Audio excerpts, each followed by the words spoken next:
웰싱킹. 오늘은 306페이지 에필로그.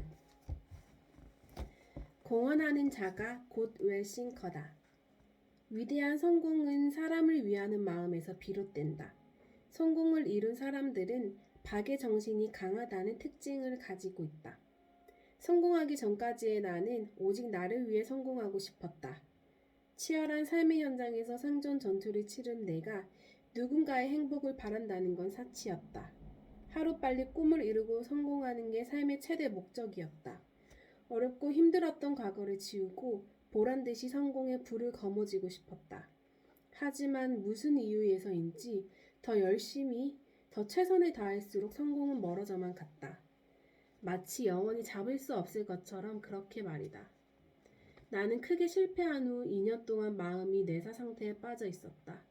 조그만 시골에서 태어난 내가 깡따구 하나로 버텨온 길인데 모든 게 허무해졌다.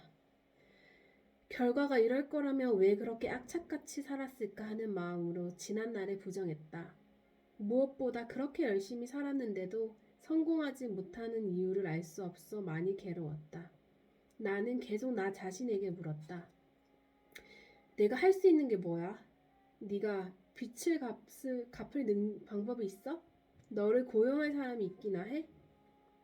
질문에 질문을 더할수록 칠흑 같은 블랙홀에 빠져들었. 곧 사라질 것만 같았다.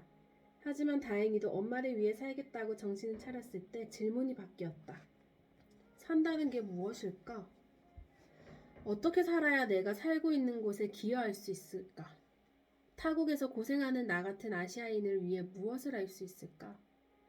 지구를 보호하면서도 사람에게 좋은 것을 만들 수 있을까? 그때 나는 나에서 너로 방향이 바뀐 질문 자체가 성공한 사람들의 자질이라는 것을 전혀 알지 못했다. 예전에 나는 이미 죽은 사람이었고 다른 사람을 위해 여생을 살겠다는 마음, 오직 그뿐이었다. 나만 생각했던 삶이 너와 우리를 생각하는 삶으로 변한 순간이었다. 생각이 달라지자 내 행동 또한 아주 구체적으로 달라졌다. 어떤 굳은 일을 하더라도 콧노래가 절로 나왔다. 힘들고 어려운 일이라고 느끼며 솔선수범했다. 예전에 나는 다른 사람을 마음에 두지 않았기 때문에 조금이라도 언짢은 일이 생기면 욕부터 튀어나왔다. 세상에 저주를 일삼았고 사람들과 시시비비를 버릇처럼 따졌다. 하지만 더 이상 그런 나를 볼 수 없었다. 나를 통해 단 한 명이라도 행복할 수 있다면 나는 그게 무엇이든 능히 해냈다. 유럽에 사는 아시안 커뮤니티를 위한 일, 고객을 진심으로 위하는 일, 직원들을 성장시키고 꿈을 이루게 돕는 일, 건강한 음식을 만드는 일, 지구의 환경을 파괴하지 않는 일, 이 모든 게 다시 살아난 내가 생각하는 것들이었다. 나는 그때 주면 줄수록 넘쳐나는 게 사랑이라는 걸 깨달았다. 줌으로써 큰 행복을 얻는 유일한 일이 바로 사랑이었다.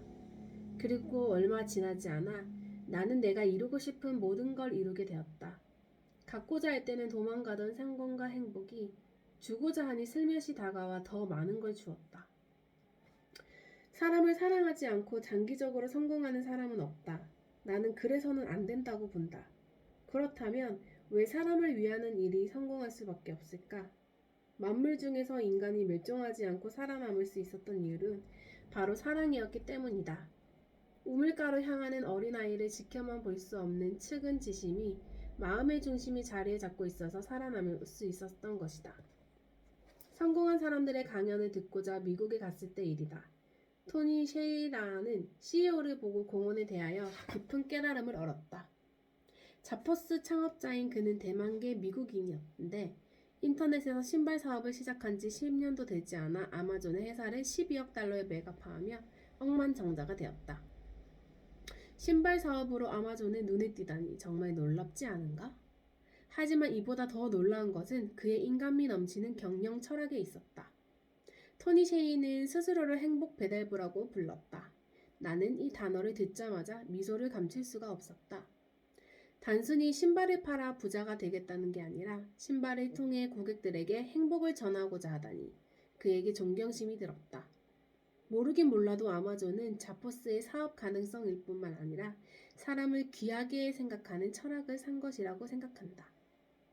이런 선한 영향력이 토니 셰이를 억만장자의 반열에 올린 것이다. 자포스가 얼마나 사람을 중요하게 생각했는지 잘 나타내는 일화가 있다. 어떤 고객이 자기 노모에게 선물하려고 신발을 주문했는데 슬프게도 신발이 도착하기도 전에 노모가 돌아가시고 말았다. 장례와 유산 정리 등 많은 시간을 보낸 후 고객은 그 신발을 발견했다. 정신을 차리고 나서야 신발을 주문했다는 걸 알게 된 것이다. 고객은 그 신발을 볼 때마다 노모 생각에 가슴이 미어지게 아팠다. 그래서 자포스의 전화에 자초지종을 설명하고 환불을 요청했다. 다른 회사였다면 이미 많은 시간이 지나서 안 된다고 딱 잘라 말했을 텐데 자포스 직원들은 바로 환불을 처리한 뒤 손편지와 꽃다발까지 선물로 보내며 고객을 위로했다. 나는 이 이야기를 듣고 크게 감동했다. 사람에게 행복을 배달하는 일은 순간적으로 손해보는 것처럼 느껴지겠지만 몇 배의 복리로 다시 돌아온다. 실제로 자포스의 행복을 받은 그 고객은 감동적인 스토리를 전파했고 자포스의 기업 이미지는 크게 향상되었다. 토니 셰이는 수많은 인터넷 판매 사업자들과 어떤 점이 달랐을까? 그것은 바로 인류의 사람을 진심으로 사랑하는 정신이었다. 토니 셰이는 젊은 나이에 불운의 사고로 운명을 달리했지만 행복을 배달한다는 그의 정신은 그대로 남아있다. 특히 그는 직원들에게 공헌하는 것을 중요하게 생각하여 직원에게 자기 희생을 강요하지 말 것, 개인의 이익이 아닌 직원의 행복으로 생각하게 할 것, 직원들의 마음을 먼저 얻을 것이라는 경영 철학으로 직원들을 포용했다. 그가 단순히 자신의 성공을 바라고 일했다면 이렇게 많은 사람이 그의 이름을 기억하지는 않았을 것이다. 우리가 나가 아닌 너를 중요하게 생각하는 이유다. 사람은 그 자체로 귀한 존재다. 당신을 성공으로 이끌 웰싱킹의 마지막 힌트는 사람을 귀하게 여기는 데 있다. 회사나 조직에서 수많은 리더들을 경험했지만 관리자가 되었다고 그 사람이 진정한 리더가 되는 것은 아니다. 아무리 큰 성과를 낸다고 할지라도 구성원에게 공헌하지 않고 성과를 이루는 과정에서 사람을 쏙 뺀다면 석빈 강정이나 다름없다. 내가 이 책의 마지막 메시지를 공헌으로 정한 것도 그런 이유에서다. 세상은 서로 다른 객체의 집합이 아닌 하나의 유기체로 이루어져 있다. 우리 몸의 각 기능이 이름도 모양도 다 다르다고 해서 분리되어 있다고 생각하지 않듯이 이 세계도 마찬가지다. 우리는 서로 이름이 다르고 얼굴이 다를 뿐 각자의 위치에서 소명을 완수하며 살아간다. 나는 이것을 깨닫는데 참으로 오래 걸렸다. 왼쪽 어깨가 아프면 오른쪽으로 두드리고 두통이 오면 두 손이 머리를 받쳐두시지 우주는 하나이기에 세상에 존재하는 모든 것이 서로에게 힘과 위로가 될 수 있다. 그런 의미에서 나는 공헌을 중요하게 생각한다. 결국 부자가 되는 일도 나 혼자서는 불가능한 일이 아니겠는가? 그러므로 많이 공헌하고 끊임없이 베풀길 바란다. 항상 어려웠던 당신의 삶을 반추하면서 누군가에게 힘이 되어주라. 넘어진 자를 일으키고 굶주린 자에게 베풀어라. 내가 가진 선한 영향력으로 다른 사람을 살릴 수 있다면 그것만큼 완벽한 삶은 없다. 그 누구보다 가난했고 볼품없던 나도 했으니 당신도 해낼 수 있다. 공헌하는 자가 곧 웰싱커다. 이 마지막 메시지를 가슴에 품고 당신도 기꺼이 웰싱커가 되라.